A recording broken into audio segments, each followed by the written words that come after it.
But I did reach out to my nephew this morning on a very last minute notice, and he so graciously accepted to come in and help us out. Give that boy a round of applause.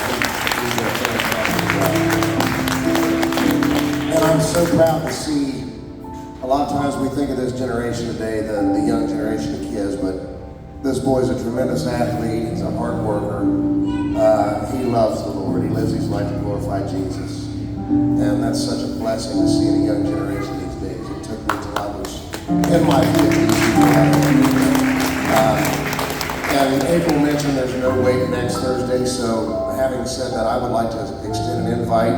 Anybody that wants to come and tailgate with us at the Gathering Place Church parking lot, we've got a bird's eye view of the fireworks show. So, just food for thought since there's no wait. If you all would like something to do, someplace to go with some fellowship.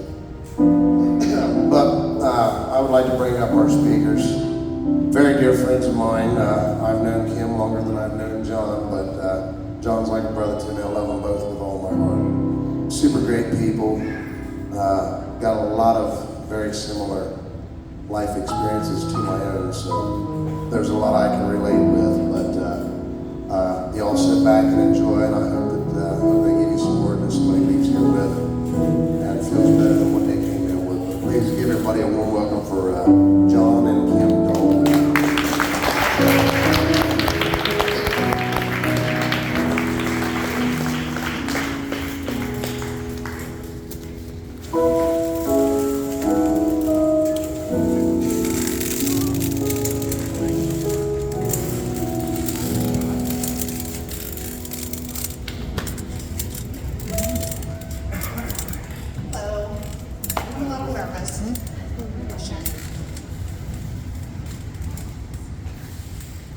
So, the wait, April, thank you for asking us and having us.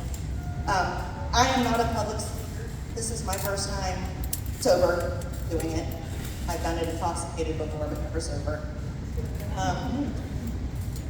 So I'm going to give you a little rundown of myself, and then John will speak. I did not grow up in the church. I think that I went to Bible school once in a while, or I remember, I think I went on to vacation Bible school. I'm not going to stay in my childhood, really.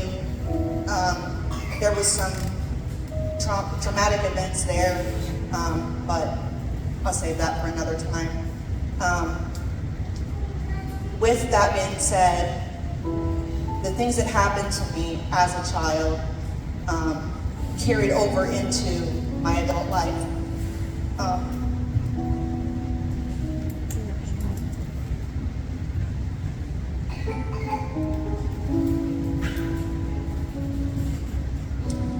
It carried over into my friendships, my relationships, my parenting.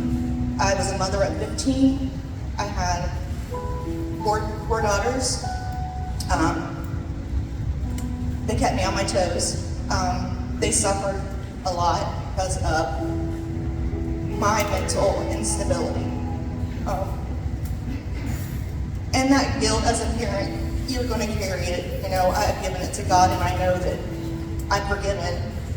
And I talk to my children as well. But anyways, so, like I said, it affected my relationships with everybody. You know, my friends, my family, my children, my relationships. And it wasn't always that other, you know, in some cases, because I had allowed what had happened to me to consume me, and I just didn't care. And then I didn't drink for years. And then when I started, I would drink 4 or 5 days out of the week. And I wouldn't drink just a beer. You know, I would say I was gonna go have a beer, but then it would turn into, you know, 10 Jaeger bombs and 5 beers, and blacking out, not knowing how I got home, not knowing what I did, being angry. I became very, very, very mean and nasty when I was drinking. I was not a nice person to be around, and I'm not proud of that at all. So, oh boy, I just forgot what I was talking about. Being mean and angry. So, in the middle of, all of these things that were happening in my life, I always tried, and I always thought that I was a good person in sobriety. When I was sober, I thought I was a good person. I think I was a good person. But when I was drinking, I didn't even know who I was. I sacrificed time with my children, my grandchildren. I did not care because I was going to go drink a beer and I was going to have a good time. Didn't matter. Nothing else mattered. And then,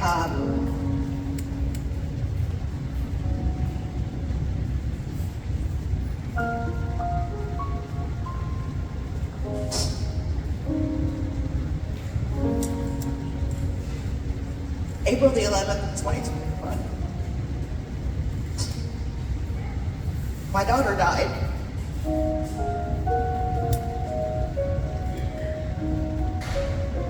And it changes you. It changes you. It changes you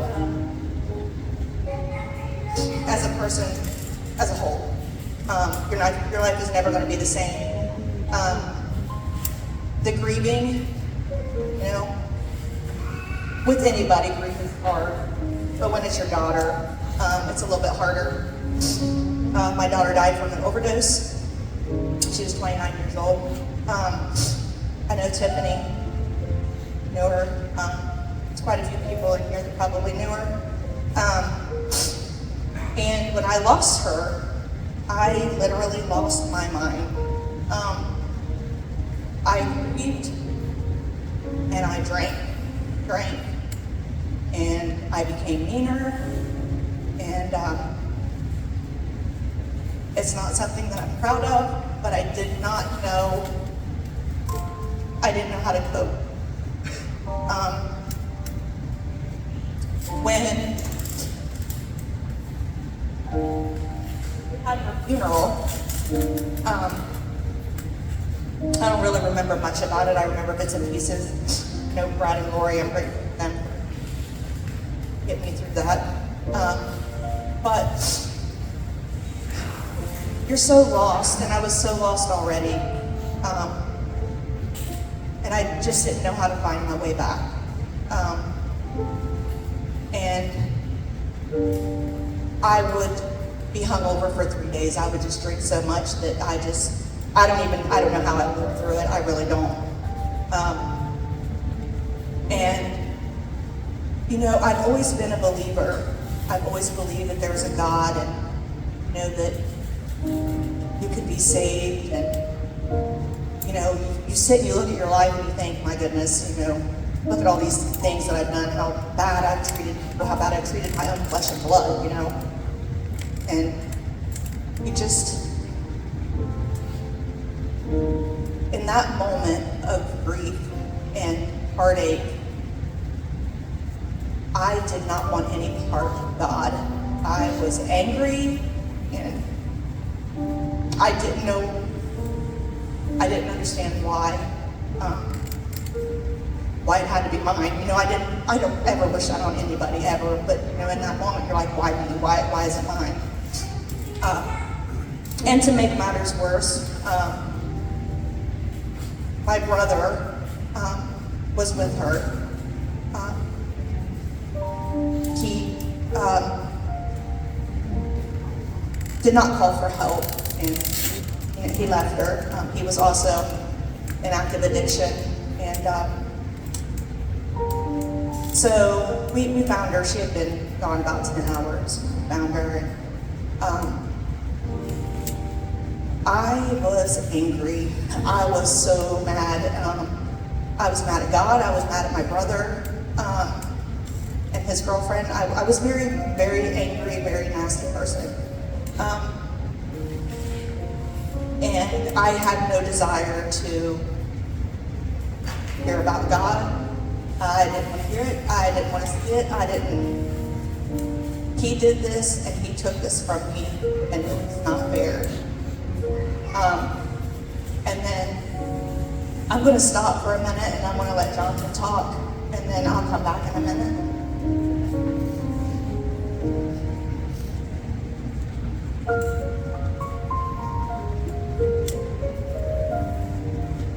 I think she cries a lot. Wait till you watch this.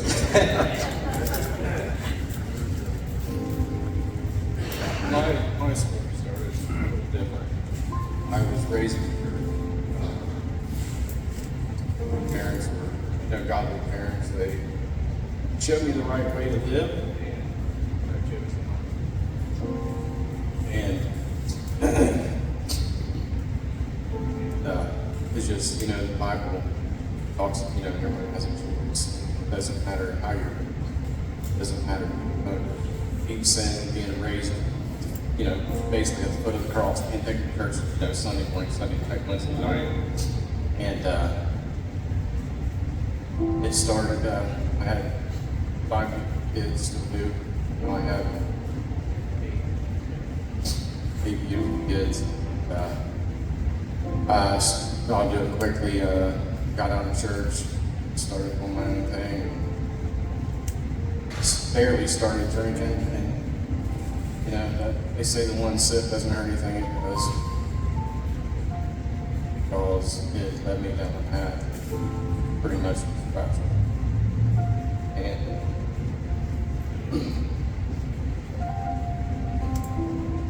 I got into things that should have never been in.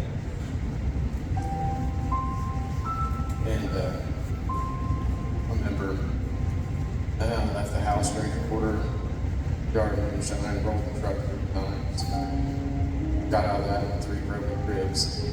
That was God. And then just time after time doing the same thing, drinking, partying, and lost a lot of relationships with my kids because of it.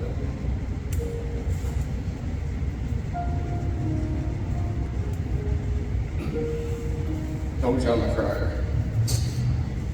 And again, I went through relationship after relationship that failed, drinking, partying, carousing, carrying on. And I'm dying at one thing. At the end, it's crazy. At the end of every bottle of Budweiser, there's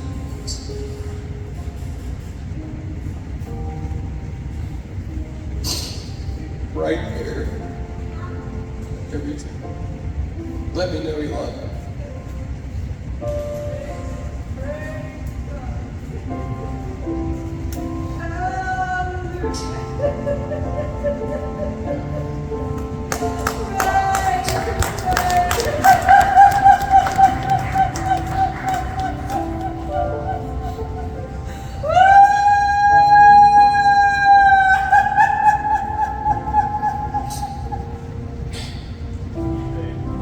That's my mama. She's happy. Are you dead?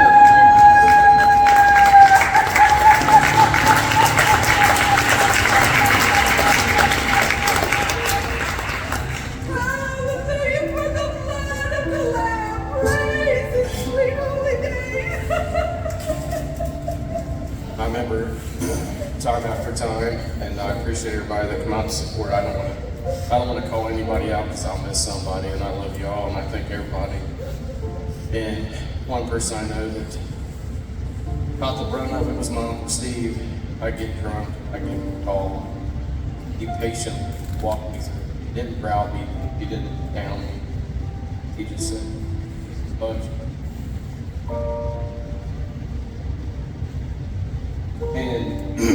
And through all that, I still didn't learn my lesson. After protocol, got off on Harley. Not anything I say that what I did is give God the glory where He brought me from. And they called me Fireball John. That's what I did. I started work that way in the morning. Had a pouch in front of the sports bar. I pulled that Fireball out and shot it in my coffee. That's how I started my day every day. I drank straight for. It got me quick. I drank straight for years. I think I missed maybe 3 days. I get aggravated at work. I leave. I go to Larry's Party Shop in Hillsboro. They throw me free shots. I drink shots on the counter. I get drunk. I go back to work. Then got a buddy. Started staying with him through a past male relationship. My buddy got close. He was a good dude. But we kind of worked on each other that way too, and I felt bad for being that kind of influence on him. He's no longer with us. But I'm glad he got to see the change in me. But we would do that. We would same thing, get leave, go to work, or go to get fireball, come back, we'd get drunk, go to his house and finish it. But through all that, God's still working. He was still praying, or still working. Parents that were praying, I had uncles, I had friends, family that were praying for me. And I know Dad's, I think, wore a path in the woods praying for me. I know Mom's probably took the skin off her knees praying for me. And other people, and I just kept, even through all that, I still made the choice. I just would not stop drinking. I love it. I go lie, I love it. I love that feeling. I love that feeling of not caring and driving that Harley and just rolling down the road. No fear. But there comes a time when you get so many close calls, it started eating me up a little bit. Like, how long is this going to happen before I'm dead? Or if my nephew has to throw me through the doors of a bar where I black out and start wanting to fight everybody. I don't understand. I just never stopped. I couldn't. Then I started scaring myself because the blackouts came more frequent. And I'm like, what am I doing? What did I do? I had to look out the window, make sure the bike's there. Don't know bits and pieces, track down what I did, what I said, who I hurt, who I tried to fight. Don't know. But through all that, fast forward quickly, through all the partying, I went to Battle of the Bands, Greenfield. And I was with somebody at the time, but my buddy Mike was like, hey, my cousin's coming. And he's like, okay, cool, that doesn't matter. Well, I met her, and God had a plan in that spot where I was at, because he comes to where you were at. He came to me at the Battle of the Bands while I was pouring down the beer, and he had a plan for that. It didn't happen then, but about, 2 months later, I had broken up with somebody else, like there. And I was like, I'm not dating, I am riding my bike, I'm having fun, I'm partying up, it's my time now. Well, I went on the first date, and that was it. 2.5 weeks later, we got married. Didn't stop. We both were still drinking, both still a mess. And then the kind of hit the fan, we started fighting, arguing, I left. Had another one of them nights, blacked out. I've heard stories, you've heard stories, I have no idea what none. I just thank God through all that I am not dead. It's a miracle, really, it's a miracle that I'm not dead. Well, we were going to our daughter's baptism, and I walked into that church smelling like a brewery. I mean, it was packed too, man. I was miserable. I did not want to be there. It's horrible. We got in the car. She was like, this has got to stop. I was like, I know. It's like, I'm done. I can't do this anymore. And believe it, God took it. Now, I'm not going to say that God does that for everybody, because He doesn't. Sometimes people struggle with it. But God knew I was too weak. He took it. 2 months before I got back to Him, the alcohol was gone. You could crack one right there, set it in front of me, and I just dump it out and walk on it. Don't bug me. That's the power of God. And it can happen for anybody. Not just me. I'm no different than anybody. I'm a sinner saved by grace. That's it. And I like taking the scripture out of context. I just read part of it, but it says, I am who I am by the grace of God. And that is it. That's it. By the grace of God, I'm not dead. By the grace of God, I'm not an alcoholic. By the grace of God, He gave me another chance with my kids. One of my daughters is here. She's here to support me. That's a big thing.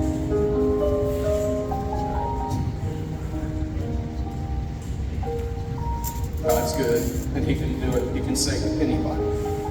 There's nobody He cannot save. He can save each and every one of us. He can give your life and change mine. It's not perfect, but man, couldn't do it without Him. I wouldn't want to do it without Him because somebody died for me, and I trampled on it so many times and just turned my back on Him. He loves me that much. Why wouldn't I want to serve Him? Changed my life. I'm done crying. I'm over this.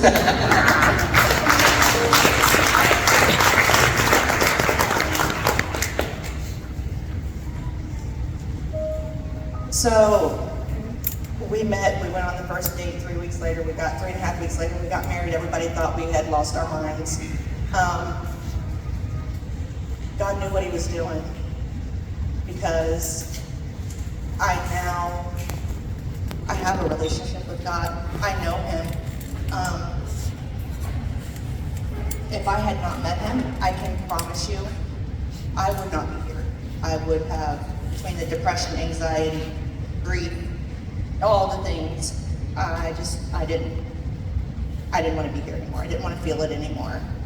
And then I met Him and my mother and father-in-law and the church that we go to. And I know now I am worthy. I am worthy of forgiveness. I'm worthy of the mercy. I'm worthy of the love. And if I had not met Him, I know I wouldn't be here. I've learned forgiveness. You know, where I hated my brother, I forgive my brother because I have to.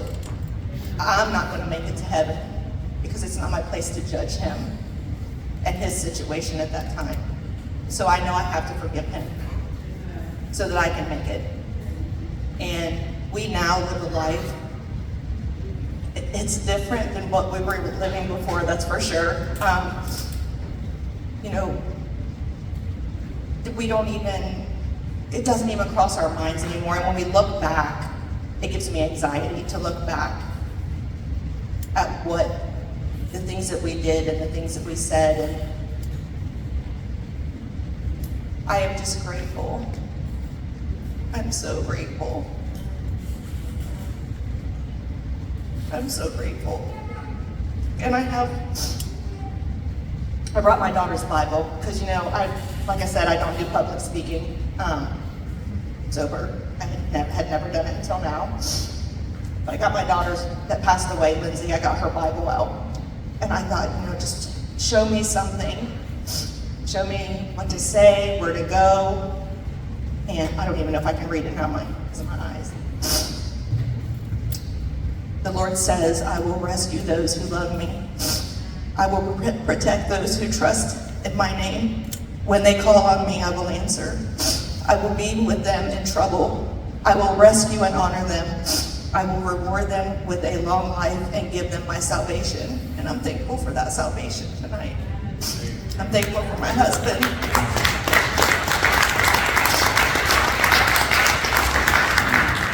I'm thankful for all of you. And just know,